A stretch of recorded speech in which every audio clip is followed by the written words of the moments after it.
బీహార్ ముఖ్యమంత్రిగా నితీష్ కుమార్ రాజీనామా చేయడం లాంఛనమని తేలిపోయింది.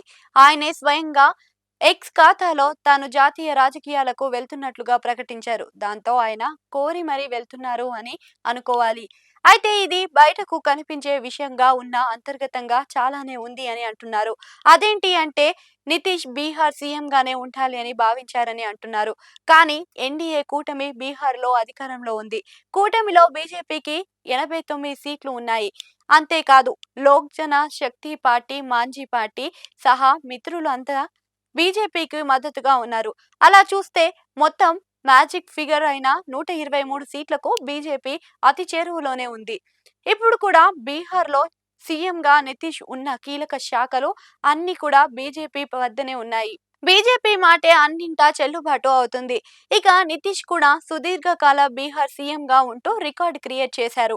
దాంతో ఆయన కూడా కేంద్ర రాజకీయాల్లోకి వెళ్లాలని అనుకోవడం దానికి రాజకీయ అనివార్యత తోడు అయింది అని కూడా అంటున్నారు. ఇలా బీజేపీ నుంచి ఉన్న రాజకీయ ఒత్తిళ్లు ఉండడం ఒక కారణమైతే రెండవ కారణం కూడా బలంగానే ఉంది అని అంటున్నారు. నితీష్ కుమార్ కి ఏకైక వారసుడు నిశాంత్ కుమార్ ఉన్నారు. ఆయన ఇప్పటిదాకా ప్రత్యక్ష రాజకీయాల్లో లేరు. కానీ జేడీయూ క్యాడర్ లీడర్ అంతా గట్టిగా కోరుకుంటున్న నేపథ్యంలో ఆయన రావడానికి ఉత్సాహం చూపిస్తున్నారు. దాంతో ఆయన భవిష్యత్తుని తీర్చిదిద్దడానికి నితీష్ కుమార్ రాష్ట్ర రాజకీయాల్లోకి వదిలాల్సి వచ్చింది అని అంటున్నారు. నితీష్ సీఎం పదవి వదులుకుంటే నిశాంత్ కుమార్ కి ఎన్డీఏ ప్రభుత్వంలో ఉప ముఖ్యమంత్రి పదవి లభిస్తుంది. ఆ విధంగా కుమారుడికి రాచబాటగా ఉంటుంది. మరో 4.5 ఏళ్ల పాటు నిశాంత్ కి ఈ కీలక పదవిలో ఉంటూ రాటు తేలుతారు అని కూడా అంటున్నారు.